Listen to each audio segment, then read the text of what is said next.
Alamisa Octobre kalo tile 7 san 2021 an minnu sɔgɔlen banna an ka folibaw ye fo aw sigiyɔrɔ la. Minisiri ɲɛmɔgɔ Dr Choguel Kokala Mayiga bɛ Genève kɔɔri tɔgɔla donc diɲɛ kɔnɔ o kɛnɛ kan. Y'aw ka kunnafoni kɛnɛ sigilen. Minisiri ɲɛmɔgɔ wulakɔnɔ baara yiriwali minisiri Modibo Keita, jago ni izinko minisiri Mohamed Ould Mahmoud ani kɛnɛyako ni adamadenya yiriwali dɛmɛni minisiri Umar Jara ka ɲɛsin ɲɔgɔn dɛmɛ ni yɛrɛkun kalifalaw dɛmɛni ma, olu bɛɛ taamana Genève Suisse jamana na. Minisiri ɲɛmɔgɔ bɛna laseli kɛ diɲɛ jagoko tɔnba la bi Alamisa Octobre kalo tile 7 san 2021. Ani makubatigi caman bɛna ɲɔgɔn ye kɛ diɲɛ baarako n'o bɛ wele tubabukan danyɛsuru la OIT ɲɛmɔgɔba bolo. Mali sanayɛlɛ kalansobaw ni ɲinini lakɔlikaramɔgɔw lafasalitɔn bɛ tile 5 baarabila la. Sanayɛlɛ kalansobaw ni ɲinisini lakɔlikaramɔgɔw lafasalitɔn n'a bɛ wele tubabukan danyɛsuru na SINESUP Secrétaire général ye Professeur Abdou Male ye. A ko u tun ye tile 5 baarabila min sudali kɛ ka bila tɛnɛn kan Octobre kalo tile 4 san 2021 u y'a waleya. A bɛ kuncɛ sini juma Octobre kalo tile 8 san 2021. Nka a ko n'u ka laɲini ma sabati o kɔnɔna la, u bɛ laban ka tɛmɛ ni baarabila kura ye tɛnɛn Octobre kalo tile 11 ka se tile 15 ma san 2021. Professeur Abdou Male ka fɔ la, u ni gouvernement bɛnna laɲini 4 kan.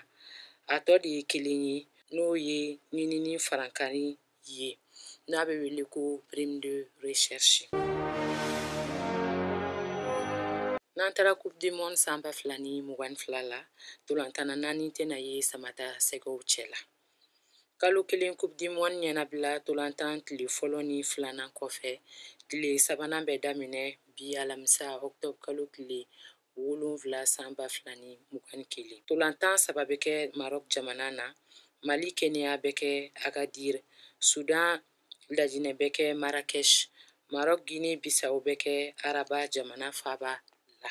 Samata sɛgɛw degeli karamɔgɔ Mohamed Magasuba ka fɔ la, ntolantan 4 ka nani bɔra ma. Sabula u joginen don. Olu ye Kevin Lucien Joyi, Cheikh Dougouré, Yves Bissouma ani Lassana Coulibaly. Musa Sissoko min wele ko fɔlɔ ye nin ye Mali fɛ, an t'a dɔn fɔlɔ n'ale bɛna don kɛnɛ la. Kojugubakɛla 15 fagara sɔrdasiw fɛ Koro ni Baɲaŋara furancɛ la. Mali sɔrdasiw ye kojugubakɛlaw ka binganiwale dɔ kunbɛn ni jija ye min taara ka kɛlɛbolo dɔ sɛgɛrɛ kunu Araba Octobre kalo tile 6 san 2021. Sɔrdasiw ɲɛmɔgɔso ka fɔ la, kɛlɛbolo in ka mobili dɔ de yɛlɛnna kojugubakɛlaw ka mugu pɛrɛnta dɔ kan nɛgɛ kanɲɛ 11 waati Koro ni Baɲaŋara furancɛ la. O kelen kisɛw bɔra fan bɛɛ fɛ ka suru an ka finitigiw kan, nka u sera k'u kɔgɔ da kojugubakɛlaw kɔgɔ la k'u gɛn. Kunnafoniw fɔlɔw y'a jira ko sɔrdasi 9 ni tora a la, 11 wɛrɛ joginna ka mobili 3 tiɲɛ. Kojugubakɛlaw fan fɛ an ka finitigiw ye kojugubakɛla 15 bɔ baara la, u bolila ka moto 20 ni marifa caman to u kɔ. Sɔrdasiw ɲɛmɔgɔso y'a jira ko hali bi ɲininiw bɛ sen na a lamini na walasa ka tɛgɛ da kojugubakɛla dɔw kan. Nin bɛ dansigi an ka bi kunnafoniw na, aw kan bɛn waati wɛrɛ nin kɛnɛ in kan.